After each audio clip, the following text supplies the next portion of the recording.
Attendance எத்தனை நாள் நாங்கள் வந்து டீச்சிங் இன்டர்ன்ஷிப் போகிறது அப்படின்னு கேட்குற ஸ்டூடெண்ட்ஸ்க்கு இந்த சர்க்குலர், இது லாஸ்ட் இயர் இருந்த சர்க்குலர். இதில் பார்த்தீங்க அப்படின்னா 3rd செமஸ்டருக்கு எத்தனை நாள் போகணும் அப்படின்னு கொடுத்துருக்காங்க அப்படின்னா 16 வீக்ஸ் போகணும் அப்படிங்கிறது தான் இங்கே கொடுத்துருக்காங்க. 3வது பருவம் பிஎட் பயிலும் மாணவர்கள் கற்பித்தல் பயிற்சிக்கு 16 வாரங்கள், எத்தனை வீக்ஸு 16 வீக்ஸ் வந்து நீங்கள் போகணும். அது எந்த டேட்டில் எந்த மந்த்லேருந்து போகணும் அப்படிங்கிறது கூட அவங்க ஸ்பெசிஃபிக்காக கொடுப்பாங்க. ஸோ எத்தனை நாள் போகணும் அப்படின்னு பார்த்தீங்கன்னா 16 வீக்ஸ் கம்பல்சரி 100% அட்டெண்டன்ஸ் வந்து நீங்கள் கொடுக்கணும். 16 வீக்ஸ் நீங்கள் கம்ப்ளீட் பண்ணிக்கணும். ஸோ இடையில உடம்பு சரியில்லை ஒரு நாள் லீவ் போடுறீங்க அப்படின்னா அதுக்கு ஆல்டர்னேட்டிவாக இன்னொரு நாள் நீங்கள் டீச்சிங் ப்ராக்டிஸ் போயிட்டு அட்டெண்டன்ஸில் அங்கே இருக்க ஸ்டாஃப் கிட்ட நீங்கள் சைன் வாங்கி வச்சுருக்கணும். அப்போ தான் உங்களால் வந்து என்ன எழுத முடியும் அப்படின்னா வைவா அட்டன் பண்ண முடியும், கமிஷன் அட்டன் பண்ண முடியும். அப்போது இந்த கமிஷன்றது அது எத்தனை நாள் நடக்கும் அப்படின்னு சொல்லி பார்த்தீங்க அப்படின்னா 2 நாள் நடக்கும். ஃபுல் டே நீங்கள் வந்து அங்கே தான் இருக்கணும். ஃபஸ்ட்டு நாள் உங்களை சார்ட்டெல்லாம் கூட ப்ரெசென்ட் பண்ண சொல்லுவாங்க. செகண்ட் நாள் வந்து உங்கள் ரெக்கார்ட் நோட் எடுத்து உங்கள்கிட்ட கொஸ்டின் கேட்பாங்க, டீச் பண்ண சொல்லுவாங்க. இல்லை அப்படின்னா உல்ட்டாவாக நடக்கும், அவ்வளோதான். பட் 2 days வந்து கமிஷன் எக்ஸாம் நடக்கும் உங்களுக்கு. ஸோ கம்பல்சரி அதுக்காக நீங்கள் ப்ரிப்பேர் பண்ணிக்கோங்க. அட்டெண்டன்ஸும் சொல்லிவிட்டேன். அட்டெண்டன்ஸ் வந்து நீங்கள் கண்டிப்பாக 100% ஃபில்அப் பண்ணணும். அந்த 16 வீக்ஸ் நீங்கள் வந்து கண்டிப்பாக அட்டெண்டன்ஸ் வந்து முடிச்சிருக்கணும். இல்லை அப்படின்னா டீச்சிங் ப்ராக்டிஸ் நீங்கள் போகிறது இல்லை அப்படின்னு தெரிஞ்சுப்பாங்க எல்லோரும்.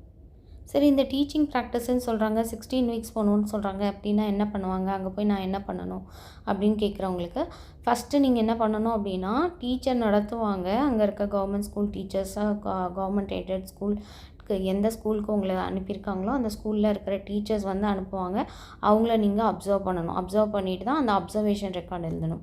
அடுத்த ஃபேஸ் என்ன பண்ணணும் அப்படின்னா நீங்கள் வந்து டீச் பண்ணி ப்ராக்டிஸ் பண்ணணும். 12 to 14 வீக்ஸ் அதில் போயிடும். 1 to 2 வீக்ஸ் இதில் போயிடும். ஸோ 16 வீக்ஸ் இங்கே போயிடுச்சு. அப்போது அடுத்தது என்ன பண்ணணும், ஸ்கூல் ஆக்டிவிட்டீஸ், ரெக்கார்ட் நோட்டு, இதெல்லாம் நீங்கள் ரிமைனிங் வீக்ஸில் கம்ப்ளீட் பண்ணி முடிச்சிருக்கணும். ஸோ இந்த மாதிரி தான் உங்களுக்கு வந்து டீச்சிங் ப்ராக்டிஸ் இருக்கணும். இந்த மாதிரி தான் இருக்கும். அதுக்கப்புறமேட்டு நீங்கள் சைன் வாங்கணும் ஹெச்எம் கிட்ட, டீச்சர்ஸ் கிட்ட, ரெக்கார்ட் நோட்டில், சார்ட்டில். அப்படி உங்கள் காலேஜில் என்ன சொல்கிறாங்களோ அதை அப்படியே செய்யுங்க, வேறு எதுவும் எக்ஸ்ட்ரா செய்யாதீங்க. 3rd செமஸ்டரில் நம்ம என்னென்ன ரெக்கார்ட்ஸ்லாம் எழுத போகிறோம், எத்தனை ரெக்கார்ட்ஸ் இருக்குது, இது எதெல்லாம் எதுக்காக அப்படிங்கிறதெல்லாம் ஒன்று ஒன்றா நம்ம பார்க்கலாம். ஸ்கூல் இன்டர்ன்ஷிப் இதில் வந்து எல்லாருமே ரெக்கார்ட் நோட் கண்டிப்பாக சப்மிட் பண்ணணும். இது வந்து பார்ட் ஏ 3 வகையாக பிரிச்சுருக்காங்க, ஓகேவா. ரெக்கார்ட் நோட் எழுதுறது பார்ட் ஏ, ஓகே. அடுத்தது பார்ட் பி. இது 3மே கம்பல்சரி. இதுலேயும் பாஸ் ஆகணும், இதுலேயும் பாஸ் ஆகணும், இதுலேயும் பாஸ் ஆகணும், பார்ட் சிலேயும் பாஸ் ஆகணும். அப்போ எல்லாத்தையுமே நம்ம முடிச்சிருக்கணும் அப்படிங்கிறதான். அப்போ இங்கே என்ன சொல்லியிருக்காங்கன்னா assessment of teaching competency and record notes. So assessment எப்படி அசஸ் பண்ணுவீங்க ஸ்டூடெண்ட்ஸை, ஒரு ஸ்டூடெண்ட்டை நீங்கள் அப்சர்வ் பண்ணி நீங்கள் வந்து அசஸ் பண்ணுவீங்க. நான் இந்த வீடியோவுக்கு பின்னாடி இது ஒவ்வொரு ரெக்கார்ட் நோட்டுக்கும் என்ன விளக்கம் அப்படின்னு சொல்லி நான் அந்த வீடியோவையும் அட்டாச் பண்ணுறேன். நீங்கள் அதையும் நீங்கள் பார்த்துக்கோங்க. இப்போ ஜஸ்ட்டு வந்து பார்ட் ஏல எத்தனை ரெக்கார்ட்ஸ் இருக்குது, அது என்னென்ன, இதே மாதிரி லெவல் 1னா என்ன, லெவல் 2னா என்ன அப்படின்னு பார்க்கலாம். இப்போது பார்ட் ஏல வந்து பார்த்திங்கன்னா என்ன கொடுத்துருக்காங்கன்னா அப்சர்வேஷன் ரெக்கார்ட். அப்சர்வேஷன் ரெக்கார்ட்னால் ஒரு ரெக்கார்ட் நோட் நீங்கள் எழுத மாட்டீங்க, 2 ரெக்கார்ட் நோட்டை நீங்கள் எழுதுவீங்க. அதாவது லெவல் 1 ஸ்டூடெண்ட்ஸ்க்கும் லெவல் 2 ஸ்டூடெண்ட்ஸ்க்கும். லெவல் 1 ஸ்டூடெண்ட்ஸ் அப்படின்னும் போது 6th standard to 8th standard. என்னது 6th standard to 8th standard students வந்து லெவல் 1, ஓகே. ஸோ லெவல் 1 ஸ்டூடெண்ட்ஸ்க்கு தகுந்த மாதிரி அப்சர்வ் பண்ணி நீங்கள் கரெக்டாக அப்சர்வேஷன் ரெக்கார்டு எழுதணும். அதே மாதிரி லெவல் 2 அப்படிங்கிறது 9th to 12th standard. 9th to 12th standard லெவலுக்கு நீங்கள் வந்து ஸ்டூடெண்ட்ஸை வந்து அப்சர்வ் பண்ணி அப்சர்வேஷன் ரெக்கார்ட் நீங்கள் எழுதணும். அதே மாதிரி தான் மிச்சம் எல்லா ரெக்கார்ட்ஸும் லெவல் 1 லெவல் 2னாவே நீங்கள் பிரிச்சிடணும். 6th standard to 8th standard age group உள்ள ஸ்டூடெண்ட்ஸ்க்கு. அதே மாதிரி லெவல் 2னா 9th to 12th standard age group ஸ்டூடெண்ட்ஸ்க்கு நம்ம ரெக்கார்ட் நோட் எழுதுகிறோம் அப்படிங்கிறத தெரிஞ்சுக்கணும். இந்த observation record, micro teaching record, demonstration record, lesson plan record, இதுக்கு எல்லாத்துக்குமே உங்களுக்கு மார்க்ஸ் அதிகமாக இருக்குது. லெசன் பிளானுக்கு மட்டுமே 80 மார்க்ஸ். லெசன் பிளானுங்கிறது ரொம்ப முக்கியம். நீங்கள் லெசன் பிளான் ரெக்கார்ட் நோட் எழுதும் போதே நல்லா எழுதிக்கிட்டீங்க அப்படின்னா நீங்கள் ஈஸியாக அதை படிய வச்சு நீங்கள் கமிஷன் அன்றைக்கி நீங்கள் கிளாஸ் எடுக்க சொன்னால் லெவல் 1க்கும் லெவல் 2க்கும் தனித்தனியாக லெசன் பிளான் ப்ரிப்பேர் பண்ணி எடுத்துகிட்டு போய் நீங்கள் எழுதிக்கலாம். அடுத்தது instructional material records level 1 level 2ல் இருக்குது. ஸோ அந்த ரெக்கார்ட் நோட்டும் நீங்கள் எழுதணும். அதே மாதிரி 2 நோட்டு. இப்போ இது எல்லாமே நான் சொன்னது எல்லாமே 2 நோட்டு. டெஸ்ட் அண்ட் மெஷர்மெண்ட் ரெக்கார்டும் 2 நோட்டு. அதே மாதிரி டீச்சிங் காம்பிட்டன்சியும் நீங்கள் 2 ரெக்கார்ட் நோட் லெவல் 1 லெவல் 2க்கு எழுதணும். அப்போ இதுலேயே நம்ம எத்தனை எழுதுகிறோன்னா இதில் 2 4 6 8 10 12 அதுக்கப்புறம் இன்னும் 2 14 ரெக்கார்டு எழுதுகிறோம். அதே மாதிரி இது ஒன்று 15 16 17 18 ரெக்கார்டு. இங்கே பார்ட் ஏல மட்டுமே நீங்கள் 18 ரெக்கார்ட் நோட் புக்ஸ் எழுதணும். அதுக்கு எவ்வளோ மார்க்ஸ் அப்படின்னு பார்த்தீங்கன்னா 400 மார்க்ஸு. நீங்கள் ப்ரெசென்ட் பண்ணுறது எல்லாமே வந்து முக்கியம். ஸோ இதெல்லாம் காமன். இது இந்த கேஸ் ஸ்டடி ரெக்கார்ட்னால் ஒரு ஸ்டூடெண்ட்டை எடுத்து அந்த ஸ்டூடெண்ட் என்ன பண்ணுறாங்க, எந்த இதில் வந்து வீக்காக இருக்காங்க, எதில் ஸ்ட்ரென்த் அவங்களுக்கு அதிகமாக இருக்குது, இந்த மாதிரி சைக்காலஜிக்கல் ப்ராக்டிக்கல் ரெக்கார்டு குழந்தைங்களோட சைக்காலஜியை பற்றி நம்ம எழுதணும். என்விரான்மெண்டல் எடுகேஷன் எல்லாத்துக்குமே தெரியும். ஸ்டூடெண்ட் போர்ட்ஃபோலியோ ரிஃப்ளெக்டிவ் ஜேர்னல் எல்லாமே நம்ம வந்து ஏற்கனவே தியரி பேப்பரில் படிச்சிருக்கோம். ஸோ டோட்டலாக இங்கே நம்ம வந்து எவ்வளோ ரெக்கார்ட்ஸ் எழுதுகிறோன்னு பார்த்தீங்கன்னா 18 ரெக்கார்ட்ஸாக நம்ம பார்த்தது. அடுத்தது பார்ட் பியில் இபிசி ரெக்கார்ட்ஸ்ன்னு சொல்லுவாங்க இந்த ரெக்கார்ட் நோட் புக்ஸ்லாம். ஒரு எக்ஸ்டர்னல் எக்ஸாமினர் என்ன கேட்டாங்கன்னா என்னென்ன ரெக்கார்ட்ஸ் இருக்குது, இபிசி ரெக்கார்ட்ஸ்னால் என்ன அப்படின்னு சொல்லி கேட்டிருந்தாங்க. ஸோ அந்த மாதிரி கூட கொஸ்டின்ஸ் கேட்பாங்க. ஸோ என்ன ரெக்கார்ட்ஸு, எதை பற்றி நம்ம எழுத போகிறோன்ற நாலேஜ் வந்து ஒவ்வொரு ஸ்டூடெண்ட் டீச்சருக்கும் தேவை. ஸ்டூடெண்ட் டீச்சர் யார்? நீங்கள் தான். ஏன்னா நீங்கள் தான் வந்து ஸ்டூடெண்ட்டாக இருந்து டீச்சர் ஆக போகிறீங்க. ஸோ அதில் வந்து இபிசி ரெக்கார்ட்ஸில் பார்த்தீங்கன்னா reading and reflecting on text, drama and education, ஐசிடினா என்ன, critical understanding of ICT, understanding the self, இதெல்லாம் இபிசி ரெக்கார்டு. இதுக்கு எவ்வளோ டோட்டல் மார்க்ஸ்ன்னு பார்த்தீங்கன்னா 80 மார்க்ஸு. ஸோ இது கம்பல்சரி எழுதியிருக்கணும், அதுவும் கம்பல்சரி எழுதியிருக்கணும், ரெண்டுத்துலேயும் பாஸ் ஆகணும். அதே போல் என்னன்னா ஆன்லைன் கோர்ஸ். இந்த ஆன்லைன் கோர்ஸுக்கு தான் முன்னாடி என்ன பண்ணியிருந்தாங்கன்னா கண்டிப்பாக ஸ்வயம் எக்ஸாம் எழுதினா மட்டும்தான் உங்களுக்கு மார்க்ஸ்ன்னு சொல்லியிருந்தாங்க. இப்போ என்ன பண்ணிட்டாங்க, தமிழ்நாட்டில் சட்டப்படியே கொண்டு வந்துட்டாங்க. நீங்கள் ஒரு ரெக்கார்ட் நோட் சப்மிட் பண்ணலாம், இது வந்து பிஎட் ஸ்டூடெண்ட்ஸ்க்கு ரெக்கார்ட் நோட் சப்மிட் பண்ணலாம் அப்படின்னு சொல்லிட்டாங்க. இல்லைன்னா ஒரு தியரி பேப்பர் எழுதணும். 20 மார்க்ஸ்க்கு ஒரு தியரி பேப்பர் எழுதணும். அதுக்கான சிலபஸும் கொடுத்துருக்காங்க, அதுக்கான சர்க்குலரும் இருக்குது. அதை நான் உங்களுக்கு காட்டுறேன். சில ஸ்டூடெண்ட்ஸ் சொல்கிறாங்க நான் ஸ்வயம் எழுதியிருக்கேன், பாஸ் ஆகிட்டேன், அப்போ வந்து நீங்கள் ரெக்கார்ட் நோட்டும் எழுதணுமா அப்படின்னு கேட்குறாங்க. அந்த 20 மார்க்ஸ்க்கு ஒரு ரெக்கார்டு எழுதணுமா அப்படின்னு கேட்குறாங்க.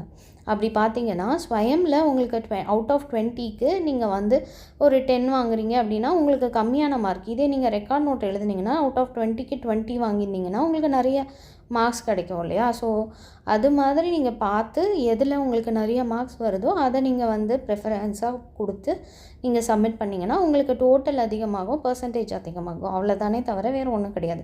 ஸ்வயம் எக்ஸாம் எழுதி பாஸ் பண்ணி வைக்கிறது ரொம்ப நல்லது தான். அது சென்ட்ரல் கவர்மெண்ட் ஸ்கூல்ஸ்க்கெலாம் போகும்போது இல்லை சென்ட்ரல் கவர்மெண்ட் எக்ஸாம்ஸ் எதுக்காவது எழுதும் போது நம்ம ஓகே ஸ்வயம் எக்ஸாம் கோர்ஸ் ஒன்று அட்டன் பண்ணியிருக்காங்க அப்படிங்கிறது அது ஒரு ஆடட் அட்வான்டேஜ் தான்.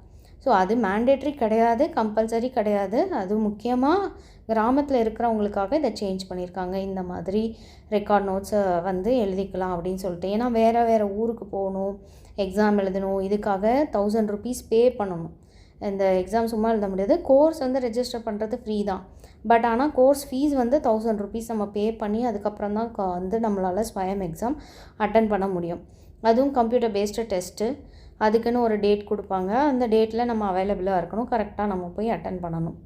இவ்வளோ ப்ராப்ளம்ஸ் இருந்ததுனால தான் அதை வந்து சேஞ்ச் பண்ணாங்க. ஸோ டோட்டலாக நமக்கு வந்து ஒரு 18 + ஒரு 4 22 ரெக்கார்ட்ஸ் மேலே வருது. ஓகே, ஸோ அந்த ரெக்கார்ட் நோட்ஸும் எழுதணும். பார்ட் ஏ, பார்ட் பி, அதே மாதிரி பார்ட் சி கம்ப்ளீட் பண்ணால் தான் உங்களுக்கு டிகிரி சர்டிஃபிகேட்டே தருவாங்க. ஸோ BD3 PCன்றது தான் ப்ராக்டிக்கல் அந்த எக்ஸாமுக்காக 3rd செமஸ்டருக்காக கொடுத்துருக்காது கமிஷன்னால். இந்த சர்க்குலர் தான் பார்த்திங்கன்னா எதுக்காக அப்படின்னா தமிழ்நாடு டீச்சர் எஜுகேஷன் யூனிவர்சிட்டியில் ஆன்லைன் ஸ்வயம் கோர்ஸ் இதுக்கு பதிலாக வேறு ஒரு இதை வந்து அவங்க கொடுத்தாங்க. அதாவது 2024 25 பேட்ச் அவங்களாம் தான். Okay. So BEd degree program படிக்கிறவங்களுக்கு ஒரு கிரெடிட் இந்த நம்ம பண்ணுறதுக்கு ஸ்வயம் கோர்ஸ் பண்ணுறதுக்கு. ஸோ ஸ்வயம் ஆன்லைன் கோர்ஸ் பண்ணுறதுக்கு 20 மார்க்ஸ் ஒரு கிரெடிட் கொடுக்குறாங்க. அப்படி இருக்கும்போது அதில் என்னென்ன பண்ணலாம் அப்படின்னா, ஸ்வயம் கோர்ஸ் பண்ணி நீங்கள் சப்மிட் பண்ணலாம். 20 மார்க்ஸ்க்கு நீங்கள் பாஸ் ஆகி அவங்க சப்மிட் பண்ணலாம். ஸ்வயம் கோர்ஸ் எழுதுனீங்கன்னா அசைன்மெண்ட் சப்மிட் பண்ணணும். அதே மாதிரி நீங்கள் அந்த டேட்டுக்கு கரெக்டாக எக்ஸாம் ஃபீஸ் பே பண்ணி நீங்கள் அட்டன் பண்ணணும். ஓகே. ஸ்வயம் கோர்ஸ் அப்படின்னா அப்படி இல்லை, ஏதாவது ஒன்று. ஓகே. இதுதான் அப்படின்றது கிடையாது. அடுத்தது என்ன சொல்லியிருக்காங்கன்னா, ஏதாவது ஒரு தமிழ்நாடு டீச்சர் எஜுகேஷன் யூனிவர்சிட்டியில் ஒரு கோர்ஸ் பண்ணால் அது நீங்கள் அந்த மார்க்ஸை சப்மிட் பண்ணலாம்.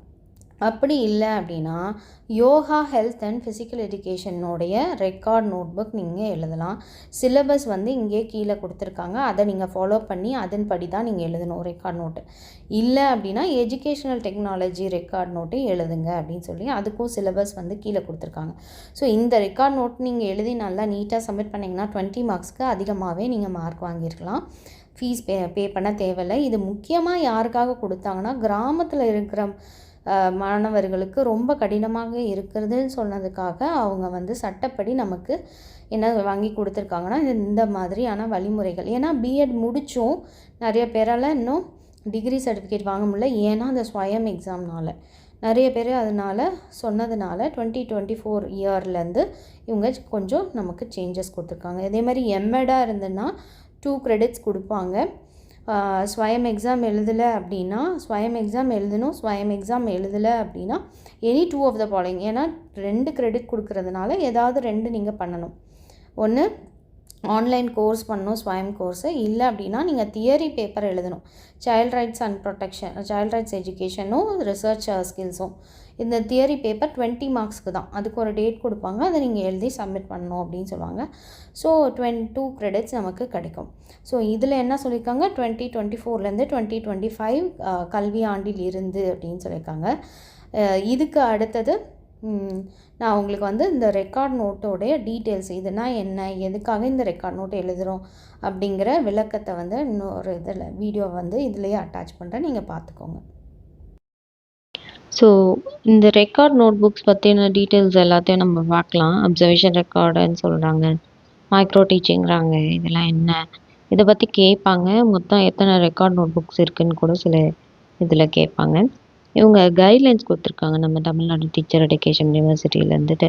அப்சர்வேஷன் ரெக்கார்ட்னா என்ன, அப்சர்வேஷன் ரெக்கார்ட்றது என்னன்னு சொல்லியிருக்காங்கன்னா, மினிமம் 5 லெசன்ஸ் ஸ்டூடெண்ட் டீச்சர், அதாவது ஸ்டூடெண்ட் டீச்சர்ன்றவங்க யார், நீங்கள் தான்.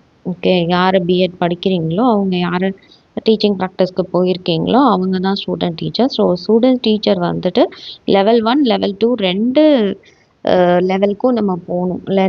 2 லெவலுக்கும் நீங்கள் போய் டீச்சர்ஸ் நடத்துகிறாங்க இல்லையா ஸ்கூல்ஸில், கவர்மெண்ட் ஸ்கூல்ஸில், அந்த ஸ்கூல்ஸில் அவங்க டெலிவர் பண்ணுற லெசன்ஸை நீங்கள் பார்க்கணும். அதுவும் எஸ்பெஷலி என்ன சொல்லியிருக்காங்கன்னா பெடகாஜிக்கல் சப்ஜெக்ட், அதாவது உங்களுடைய ஸ்பெஷலைசேஷன் சப்ஜெக்ட். ஓகே. கம்ப்யூட்டர் சயின்ஸ்னால் கம்ப்யூட்டர் சயின்ஸ், சயின்ஸ்னால் ஃபிசிக்கல் சயின்ஸ்னால் ஃபிசிக்கல் சயின்ஸ், பயாலஜிக்கல் சயின்ஸ்னால் அது. ஸோ அந்த சப்ஜெக்ட்ஸை நீங்கள் அப்சர்வ் பண்ணணும். அட்லீஸ்ட் 5 லெசன்ஸாவது நீங்கள் அப்சர்வ் பண்ணதை பற்றி நீங்கள் எழுத போகிறீங்க. ஸோ நீங்கள் அதுதான் அப்சர்வேஷன் ரெக்கார்ட். அப்சர்வேஷன் ரெக்கார்ட்னா என்னன்னு தெரிஞ்சிச்சு இல்லையா. அடுத்தது மைக்ரோ டீச்சிங் ரெக்கார்ட். மைக்ரோ டீச்சிங்கிறது ப்ராக்டிஸ்க்கு to develop the skills of introducing lesson explaining. சரி, ஸ்கில்ஸை எக்ஸ்பிளைன் பண்ணுறதா மைக்ரோ டீச்சிங். ஏற்கனவே நீங்கள் ஃபஸ்ட் செமஸ்டர் செகண்ட் செமஸ்டரில் மைக்ரோ டீச்சிங்னா என்னன்னு நம்ம படிச்சிருப்போம். ஒரு 7 மினிட்ஸ் கொடுத்துருப்பாங்க. அதுக்குள்ளார நீங்கள் ஒரு ஸ்கில்லை எடுத்துக்கணும். அது எந்த ஸ்கில்லாக இருந்தாலும் அந்த ஸ்கில்லை வச்சு நீங்கள் எக்ஸ்பிளைன் பண்ணி முடிக்கணும் அப்படிங்கிறது தான். அப்படி ஒழுங்காக எடுக்கலைன்னா திரும்பியும் நீங்கள் எடுக்கணும் அப்படின்னு சொல்லுவாங்க. ஸோ மைக்ரோ டீச்சிங்கிறது நீங்கள் ஏதாவது ஒரு ஸ்கில் எடுத்துகிட்டு நீங்கள் ஒரு கொஸ்டினோ பிளாக் போர்டு யூஸ் பண்ணுறது, அச்சீவிங் க்ளோசர், இது எல்லாமே 2 லெவலுக்குமே நீங்கள் பண்ணிவிட்டு நீங்கள் அதை பற்றி நீங்கள் எழுத போகிறது தான். ஓகே. நீங்கள் teach to pedagogy subject under the supervision of pedagogy teacher. So உங்களோட பெடகாஜி ஸ்பெஷலைசேஷனோடைய சப்ஜெக்ட் டீச்சருக்கு முன்னாடி நீங்கள் அந்த டாப்பிக்கை மைக்ரோ டீச்சிங் ஒரு ஸ்கில்லை எடுத்துகிட்டு அந்த ஸ்கில்லை வச்சு நீங்கள் ஒரு டீச் பண்ணியிருப்பீங்க. ஸோ அதை பற்றி சொல்கிறது தான் மைக்ரோ டீச்சிங் ரெக்கார்டு. அப்போ அதுவும் லெவல் 1 லெவல் 2 ரெண்டுத்துக்கும் நீங்கள் எழுதணும். அடுத்து டெமான்ஸ்ட்ரேஷன் ரெக்கார்டுன்றது 2 மாடல் லெசன்ஸ் வந்து அது at least okay demonstration of minimum 2 model lessons delivered by the concerned pedagogic teacher and 3 model lessons by each student teacher under the supervision of pedagogy teacher. So அப்போ வந்து நீங்கள் அதே மாதிரி தான் 2 மாடல் லெசன்ஸ் ஆகுது அவங்க பெடகோஜி டீச்சர் அதாவது ஏற்கனவே அந்த கவர்மெண்ட் ஸ்கூல்ஸில் போயிருந்தீங்கன்னா அவங்க எடுத்துகிட்டு இருக்கிறத பார்த்துட்டு நீங்கள் வந்து அதே மாதிரியே 3 மாடல் லெசன்ஸை வந்து நீங்கள் எழுதணும் அப்படின்னு சொல்லியிருக்காங்க. அதில் அவங்களோட சூப்பர்விஷனோட நீங்கள் எழுதணும் அப்படிங்கிறது தான் எடுக்கணும் அப்படிங்கிறது. எடுத்ததை பற்றி நீங்கள் எழுத போகிறீங்க அந்த ரெக்கார்ட் நோட் புக்கில். அடுத்தது lesson plan record note book. Lesson plan 2 record note புக்கும் நீங்கள் எழுதணும். லெவல் 1னா 6th standard to 8th standard, level 2னா 9th standard to 8th standard. இது ரெண்டுத்துக்குமே நீங்கள் அட்லீஸ்ட் 25 லெசன் பிளான்ஸாவது நீங்கள் எழுதியிருக்கணும். ஓகே இன்றைக்கி இந்த டாபிக் நம்ம கொடுக்க போகிறோம், இந்த லெசன் நம்ம டீச் பண்ண போகிறோம் போது அப்போ 25 லெசன் பிளான்ஸை பற்றி நீங்கள் ஈச் லெவல்ஸ்க்கும் நீங்கள் எழுதணும். அதே மாதிரி பெடகோஜி சப்ஜெக்ட்டுக்கு தான் நீங்கள் எழுதணும். அடுத்தது இன்ஸ்ட்ரக்ஷனல் மெட்டீரியல்ஸ் ரெக்கார்டுங்கிற போது நீங்கள் எதை வச்சு இன்ஸ்ட்ரக்ஷன் கொடுக்க போகிறீங்க குழந்தைங்களுக்கு. அது student teacher prepares a record about the preparation and use of various instructional materials such as அது பிரிண்டாக இருக்கலாம், ஆடியோவாக இருக்கலாம், விஷுவலாக இருக்கலாம், ஆடியோ விஷுவலாக இருக்கலாம், electronic interactive materials during the school internship program. So இது எல்லாமே என்ன இன்ஸ்ட்ரக்ஷனல் மெட்டீரியல்ஸ் வந்து நீங்கள் எடுக்க போகிறீங்க அதை பற்றி நீங்கள் எழுதணும். நெக்ஸ்ட் டெஸ்ட் அண்ட் மெஷர்மெண்ட் ரெக்கார்டுன்ற போது this record is to be prepared covering theoretical aspects of test and measurement. So ஒரு தியரட்டிக்கல் ஆஸ்பெக்ட்ஸில் நீங்கள் ஒரு டெஸ்ட் வச்சுருக்கணும். During the evaluation process with regard to students learning outcome, the following components shall be included in the preparation of record. So நீங்கள் வந்து ஒரு ஸ்டூடெண்ட்ஸ்க்கு test வச்சு அந்த டெஸ்ட் பேப்பர்ஸை நீங்கள் கலெக்ட் பண்ணி வச்சுக்கணும். அதை எவாலுவேட் பண்ணி அதில் எவ்வளோ வந்து அவங்க பர்சன்டேஜ் வாங்கியிருக்காங்க அப்படிங்கிறதும் நீங்கள் வந்து இந்த ரெக்கார்ட் நோட் புக்கில் எழுதணும். Okay construction and administration of achievement டெஸ்ட்னால் என்னன்னு தெரியும். அட் லாஸ்ட் அவங்க எவ்வளோ அச்சீவ் பண்ணியிருக்காங்க அப்படிங்கிறத பற்றி லெவல் 1 லெவல் 2 ரெண்டுமே உங்களோட ஸ்பெஷலைசேஷன் சப்ஜெக்ட்டுக்கு நீங்கள் வச்சு அவங்களுக்கு நீங்கள் இதை எழுதிருக்கணும். ஸோ இதை பற்றி நீங்கள் ரெக்கார்ட் நோட் புக்கில் எழுதியிருக்கணும். அடுத்தது எதை பற்றி எழுதிருக்கணும்னா measures of central tendency means mean median mode இது எல்லாத்தையும் கண்டுபிடிக்கணும். ஓகே ஒரு எக்ஸாம் வைக்கிறீங்கன்னா உங்களுக்கு இதெல்லாம் கண்டுபிடிக்க தெரியணும். Okay measures of dispersion which is அதோட ரேஞ்ச் என்ன, டிவியேஷன் என்ன, மீன் டிவியேஷன் என்ன, அதுக்கப்புறம் ஸ்டாண்டர்ட் டிவியேஷன் என்ன, இது எல்லாத்தையும் நீங்கள் சொல்ல தெரியணும். அடுத்தது கோஎஃபிஷியன்ட் ஆஃப் கோரிலேஷன் இதுதான் இந்த நோட் புக்கில் இருக்க போகுது. கிராஃபிக்கல் ரெப்ரசன்டேஷன்ற போது ஹிஸ்டோகிராம், பார்கிராஃப், ஃப்ரீக்வன்சி, ஓகிவ் கர்வ் இது எல்லாத்தையும் பற்றி இந்த ரெக்கார்ட் நோட் புக்ஸில் நீங்கள் எழுதியிருக்கணும். கேஸ் ஸ்டடி ரெக்கார்ட் நீங்கள் வந்து கேஸ் ஸ்டடினும் போது ஒரு பர்டிகுலர் ஸ்டூடெண்ட்டை வந்து நீங்கள் அப்சர்வ் பண்ணி அவங்க வந்து எப்படி பிஹேவ் பண்ணுறாங்க அவங்களுடைய எல்லா டீட்டெயில்ஸுமே உங்களுக்கு தெரிஞ்சிருக்கும். இந்த case study record includes detailed examination of a student as a case. Okay so detailed examination அவங்களோட அப்பா அம்மாலேருந்து அவங்களுடைய எத்தனை சிப்ளிங்ஸ்லேருந்து அவங்களுக்கு என்ன வந்து ஸ்கில்ஸ் வந்து நல்லா பண்ணுவாங்க என்ன பண்ண மாட்டாங்க வீக் என்ன இது எல்லாத்தையும் பற்றி நீங்கள் எழுதியிருக்கோம். Understand the reasons behind his or her unique habits or character and try to provide suggestions or remedial measures. Okay இதில் வந்து அவங்க கொஞ்சம் இதாக இருக்காங்க, அவங்களுக்கு வந்து வேர்ப்ஸ் தெரியல, ஒரு கம்யூனிகேஷனில் அவங்க லேக் ஆகிறாங்க, இல்லை மேத்தமெட்டிக்கல் நொட்டேஷன்ஸில் அவங்க இதாகிறாங்க. இந்த மாதிரிலாம் நீங்கள் அவங்க ப்ளஸ் அண்ட் மைனஸ் நீங்கள் பார்த்துட்டு அதை பற்றி நீங்கள் சொல்லணும். ஸோ அவங்களுக்கு என்ன நீங்கள் ரெமடியல் மெஷர்ஸ் கொடுத்துருக்கீங்க, அவங்க எப்படி அதை வந்து கரெக்ட் பண்ணிக்குவாங்க அப்படிங்கிறத பற்றி இந்த நோட்டில் எழுதணும். இது ரொம்ப சின்ன நோட் புக் தான், பட் ஆனால் ஒரு பர்டிகுலர் ஸ்டூடெண்ட்டை பற்றி நீங்கள் தெரிஞ்சு அதை எழுதியிருக்கிறது. Next psychology practical record. அப்போ சைக்காலஜின்றது நமக்கு ரொம்ப முக்கியம். இதில் வந்து இந்த student teacher should perform any 5 psychological experiments ஏதாவது ஒரு 5 சைக்காலஜிக்கல் எக்ஸ்பெரிமெண்ட்ஸாவது நீங்கள் வந்து பண்ணியிருக்கணும் அப்படிங்கிறாங்க. அதே மாதிரி எனி 5 சைக்காலஜிக்கல் டெஸ்ட்டும் நீங்கள் கண்டக்ட் பண்ணிக்கணும். From the following and the activities regarding this shall be carried out during the first semester and the completed practical record should be submitted at the time of the practical exam. இதாவது இது first செமஸ்டர்லேயே நீங்கள் பண்ணி முடிச்சிருக்கணும் அப்படி சொல்கிறாங்க. இதில் psychological எக்ஸ்பெரிமெண்ட்ஸுன்னும் போது இந்த எக்ஸ்பெரிமெண்ட்ஸ் பற்றி எல்லாமே இந்த நோட் புக்கில் எழுதியிருப்பீங்க. டெஸ்ட் ஆஃப் க்ரியேட்டிவிட்டி, தெமேட்டிக் பர்செப்ஷன், அப்புறம் ஸ்பேன் ஆஃப் அட்டென்ஷன், அப்புறம் உள்ள லேயர், இது மாதிரி. அதே மாதிரி சைக்காலஜிக்கல் டெஸ்ட்டுன்னும் போது அட்ஜஸ்ட்மெண்ட் எப்படி அட்ஜஸ்ட் பண்ணுறாங்க, டீச்சிங் காம்படென்சி எப்படி, லீடர்ஷிப் எப்படி, இது எல்லாத்தையும் ஒன்றுத்தையும் நீங்கள் சைக்காலஜிக்கல் இந்த நோட் புக்கில் எழுதணும். அதே மாதிரி டெஸ்ட்டும் பண்ணியிருக்கணும், எக்ஸ்பெரிமெண்ட்ஸ் அப்ளையும் பண்ணியிருக்கோம், அட்லீஸ்ட் 5. இது வந்து சைக்காலஜிக்கல் ரெக்கார்டு. அடுத்தது environmental education record. Environmental education ரெக்கார்டுங்கும் போது என்விரான்மெண்ட் ஸ்டடீஸ் நம்ம நிறைய படிச்சிருக்கோம், எல்லா கான்செப்ட்ஸும் தெரியும். அதில் வச்சு நீங்கள் வந்து என்விரான்மெண்ட்டை பற்றின மீனிங் என்ன, டெஃபினேஷன் என்ன, இம்பார்ட்டன்ஸ் என்ன, அதோட அப்ஜெக்டிவ்ஸ் என்ன, டீக்ரடேஷன் எப்படி நடக்குது, இது எல்லாத்தையும். ஸோ ரீசன்ட் என்விரான்மெண்டல் த்ரெட்ஸ் என்ன, ஸ்கூல் என்விரான்மெண்டல் சர்வே, ஸோ இது எல்லாத்தையும் இந்த நோட் புக்கில் இன்க்ளூட் பண்ணணும். இது எழுதி இருக்கணும். இது எல்லா டாபிக்ஸும் கவர் ஆகிருக்கணும். அது மாதிரி நீங்கள் பிக்சர்ஸ் வந்து அதில் நீங்கள் பேஸ்ட் பண்ணியிருக்கணும். Okay, prepare a pictorial album சொல்லியிருக்காங்க. Activities done in college related to environmental protection. Okay, so environmental protection பற்றி ஏதாவது ஒரு ஆக்டிவிட்டீஸ் நம்ம காலேஜில் நடந்துருச்சு அப்படின்னா அந்த காலேஜில் இருக்கிற ஃபோட்டோஸ் ஏதாவது எடுத்திருந்தீங்கன்னா அதை கூட நீங்கள் உங்களோட நோட் புக்கில் வந்து டிஸ்பிளே பண்ணலாம். ஏதாவது ஒரு ஸ்லோகன், ஸ்கிட்சு, சாங்கு, இது எல்லாத்தையும் கனெக்ட் பண்ணியிருந்தீங்கன்னா அதையும் நீங்கள் வந்து இதில் வந்து ஃபோட்டோ எடுத்து டிஸ்பிளே பண்ணலாம். நெக்ஸ்ட் என்னென்னா students portfolio and reflective journals. ஸ்டூடெண்ட்டோட போர்ட்ஃபோலியோஸ் ஏதாவது இருந்துச்சுன்னா ரெஃபர்ஸ், அதாவது குழந்தைங்க என்ன மாதிரி அச்சீவ் பண்ணியிருக்காங்க, அதுதான் போர்ட்ஃபோலியோ இல்லையா.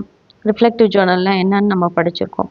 அவங்களுக்கு அவார்ட்ஸ் எப்படி கொடுத்துருக்காங்க, மெரிட்ஸ், அது மாதிரி மெமரபிள் ஆக்டிவிட்டீஸ் ஏதாவது கொடுத்துருக்காங்களா. நெக்ஸ்ட்டு ரிஃப்ளெக்டிவ் ஜேர்னல்ஸ்ன்னு சொல்லும்போது should be prepared and maintain by student teachers in which he or she records his has experience. அவங்கள பற்றி ரிஃப்ளெக்ட் பண்ணி எழுதியிருக்காங்களா, அவங்களோட அப்சர்வேஷன், ரிஃப்ளெக்ஷன்ஸ், இது எல்லாத்தையும் நீங்கள் வந்து இந்த நோட் புக்கில் எழுதணும். ஓகே, ஸோ இது வரைக்கும் இவ்வளோ ரெக்கார்ட் நோட் புக்ஸ்னால் என்னென்னு பார்த்தோம்.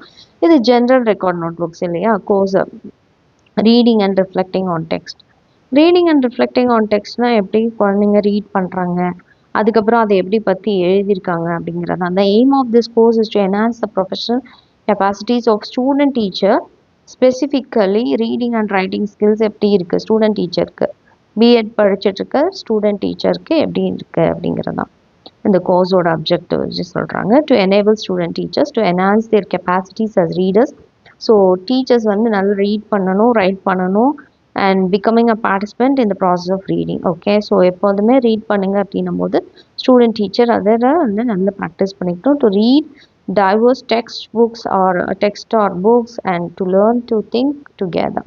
ஸோ அவங்களுக்கு ரீட் பண்ண தெரியணும், நிறைய டெக்ஸ்டர் இல்லை புக்ஸு, இல்லைன்னா வந்து நல்லா திங்க் பண்ணி அவங்க வந்து டெலிவர் பண்ண தெரியணும், ரீட் பண்ண தெரியணும். To use their reading and writing skills for effective preparation. இது எல்லாத்துக்காக தான் இந்த ரீடிங் அண்ட் ரிஃப்ளெக்டிங் ஆன் டெக்ஸ்ட்ன்ற ரெக்கார்ட் நோட் புக்கு எழுதுறீங்க. மோட் ஆஃப் டிரான்சாக்ஷன்றது போது எப்படி இருக்கணும்னா, the teachers in colleges of education should engage the student teachers in reading interactively, individually and in small groups. So ஒரு ஸ்டூடெண்ட் டீச்சர்ஸ் இருக்கீங்க அப்படிங்கும்போது காலேஜில் போகும்போது அவங்க என்ன பண்ணணும், இன்ட்ராக்ட் பண்ணணும் ரீட் பண்ணும்போது. அதே மாதிரி இண்டிவிஜுவலாகவும் குரூப்ஸ்லேயும் அவங்க வந்து ரீடிங்கில் வந்து இன்ட்ராக்ட் பண்ணி கொடுக்கணும் அப்படிங்கிறத ஃபஸ்ட்டு இதாக கொடுத்துருக்காங்க. Second, offer opportunities with the student teacher. ஏன்னா ஒரு ஆப்பர்ச்சுனிட்டி கிடைச்சா தானே அவங்க ரீட் பண்ணுறது எப்படி இருக்குது, அவங்க ப்ரொனன்சியேஷன் எப்படி இருக்குது, இதெல்லாம் நம்ம பார்க்க முடியும். ஸோ அதை நம்ம கொடுத்து அவங்களுக்கு நம்ம எம்பவர் பண்ணோம் அவங்கள. ஓகே, ஸோ சச்சஸ் எம்பரிக்கலாக இருக்கலாம், கான்செப்ஷுவல், ஹிஸ்டாரிக்கல் டெக்ஸ்ட் ரீட் பண்ண சொல்லலாம், policy documents and so on so on. So இதெல்லாம் engage the student teachers in reading the autobiographical narratives, feels, notes and so இது எல்லாமே கூட அவங்களுக்கு கொடுத்து ஸ்டூடெண்ட் டீச்சரை நம்ம வந்து என்கரேஜ் பண்ணி அவங்கள வந்து என்கேஜ் பண்ணணும். Engage the student teachers in reading expository text. So text teachers வந்து ரீடிங் ஸ்கில்ஸில் எப்படி இம்ப்ரூவ் ஆகுறாங்க அப்படிங்கிறது தான் இதில் மெயினான ஒரு இது. Okay, engage the student teachers to analyse various text structures and develop comprehension. So comprehension அவங்க எப்படி பண்ணுறாங்க, காம்ப்ரிஹெண்ட் எப்படி பண்ணுறாங்க ஒரு ஸ்டூடெண்ட் டீச்சர் அப்படிங்கிறதும். அப்புறம் writing skills by providing various contexts for writing, so on so on. அதாவது டீச்சரை வந்து எப்படி ரீடிங் அண்ட் ரைட்டிங்கில் ட்ரெயின் பண்ணாங்க அப்படிங்கிறத இந்த நோட் புக்ஸில் எழுதியிருப்பாங்க. டாஸ்க்ஸ் அண்ட் அசைன்மெண்ட்ஸ் கொடுத்து அவங்களுக்கு ப்ரிப்பேர் பண்ண வைக்கும் போது ஒரு டாஸ்க்கு கொடுத்து அதாவது read any 3 books related to education and submit a review of them. அதுக்கு வந்து ஒரு ரிவ்யூ சப்மிட் பண்ணுங்க ஃபார் எக்ஸாம்பிள். ஸோ அந்த மாதிரி அவங்கள எப்படி வந்து அவங்களுக்கு என்ன டாஸ்க்கு கொடுத்து அசைன்மெண்ட்ஸ் கொடுத்து கொண்டு வரது அப்படிங்கிறது தான் ரீடிங் அண்ட் ரைட்டிங் அந்த record note book. Next drama and arts in education. Drama and arts தான் இப்போ ரொம்ப வந்துட்டுருக்கு இல்லையா? கிளாஸ் ரூம்ஸில் எல்லா ஸ்டூடெண்ட்ஸ்க்கும் ட்ராமா வழியாக நீங்கள் ஸ்டோரிஸ் சொல்லிக் கொடுங்க, ஒரு ஹிஸ்ட்ரியை புரிய வைங்க அப்படிங்கிறது தான். So the aim of this course is to enhance the professional capacities of a student teacher, specifically which are her creativities and aesthetic sensibilities இருக்கணும் அப்படிங்கிறது தான். ஸோ ஸ்டூடெண்ட் டீச்சருக்கு டெவலப்மெண்ட்காக, அதாவது செல்ஃப் டெவலப்மெண்ட்காக இதை கொடுத்துருக்காங்க இந்த record note book. To use the techniques of ஆர்ட்டை எப்படி வந்து உங்களோட சப்ஜெக்டில் கொண்டு வரலாம், மியூசிக்கை எப்படி கொண்டு வந்து குழந்தைங்களை அது கற்றுக் கொடுக்க முடியும், ட்ராமா மூலியமாக எப்படி கற்றுக் கொடுக்க முடியும், இதுதான். அதே மாதிரி ஒரு செல்ஃப் எக்ஸ்ப்ரெஷன் குழந்தைங்களால் கொடுக்க முடியுது, க்ரியேட்டிவிட்டி கொண்டு வர முடியுது இந்த ட்ராமா ஆர்ட் மியூசிக்னால. ஸோ அதை பற்றின இதுறது தான் இந்த ரெக்கார்ட் நோட் புக். அடுத்தது mode of transaction of the course. So இதை நீங்கள் எப்படி கொடுக்கலாம்? ஒரு கார்ட்டூனாக இருக்கலாம், இல்லை ஒரு லைன் ஃபிகர் சாக்கோலாக இருக்கலாம், இல்லை வந்து லேண்ட்ஸ்கேப், இது மாதிரி நீங்கள் பெயிண்டிங் கூட அந்த குழந்தைங்களுக்கு கொடுத்து அந்த குழந்தைங்களை இது பண்ணலாம். ஒரு ஆர்ட் கேலரிஸ் கொடுக்கலாம், ஆர்ட் எக்ஸிபிஷன்ஸ் கொடுக்கும்போது அந்த குழந்தைங்க நிறைய கற்றுப்பாங்க. ஸோ இதை பற்றி இந்த ட்ராமா அண்ட் மியூசிக் ஆர்ட் இதை பற்றி நீங்கள் கொடுக்கறது தான் வந்து இதில் எப்படி கொடுக்கறது அப்படிங்கிறத நீங்கள் இதில் எழுத போகிறீங்க. இது ஒன்றுமே அதுக்கு டாஸ்க்கும் கொடுத்துருக்காங்க. ஒரு ட்ராமாவை ஒரு டீட்டெயில் ரிப்போர்ட்டை நீங்கள் எழுதுங்க, என்ன டெக்னிக் யூஸ் பண்ணி இந்த ட்ராமாவை இந்த மாதிரி கொடுத்துருக்காங்க. ஸோ இதை பற்றி நீங்கள் ரெக்கார்ட் நோட் புக் எழுதும்போது கவனிச்சுக்கோங்க. இதை பற்றி ஜென்ரலாக நீங்கள் என்னன்னு தெரிஞ்சுக்கோங்க.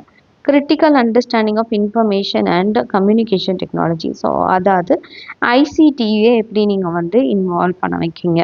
கம்ப்யூட்டர் இல்லாமல் இப்போ எதுவுமே இல்லைன்னு ஆயிடுச்சு இல்லையா? ஸோ ஐசிடி நம்ம இன்க்ளூட் பண்ணும்போது அந்த குழந்தைங்க இன்னும் ரொம்ப நல்லா புரிஞ்சுக்கிறாங்க.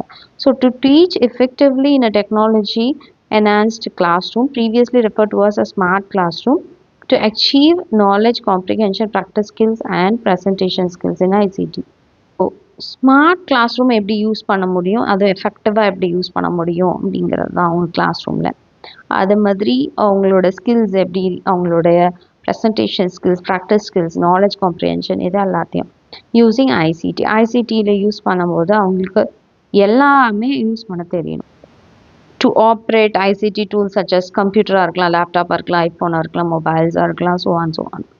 டு ப்ரௌஸ் த இன்டர்நெட், எப்படி ப்ரௌஸ் பண்ணணும்னு தெரியணும். To prepare teaching materials, to use a laptop for slide ஒரு பவர் ப்ரெசன்டேஷன் பண்ணும்போது அதை எப்படி பண்ண முடியும். டீச்சர்ஸ் நிறைய பேருக்கு இன்னும் பிபிடி ப்ரெசென்ட் பண்ண தெரியாமல் இருக்கலாம். ஸோ அதை எல்லாத்துக்கும் கூட இங்கே கற்றுக்கணும் அப்படிங்கிறதான் இந்த ரெக்கார்ட் நோட் புக்கில் எழுத போகிறோம். ஒரு கூகுள் இமேஜஸ் எப்படி நம்ம வந்து இன்க்ளூட் பண்ண முடியும், அதுலேருந்து எப்படி ப்ராஜெக்ட் பண்ண சொல்ல முடியும், அது எல்லாமே ஸோ ஆன் இந்த ஐசிடி யூஸ் பண்ணி நீங்கள் எப்படி எழுதுறது அப்படிங்கிறது தான். அடுத்தது நெக்ஸ்ட்டு பார்த்தீங்கன்னா அண்டர்ஸ்டாண்டிங் த செல்ஃப் அண்டர்ஸ்டாண்ட் பண்ணுறது எப்படி.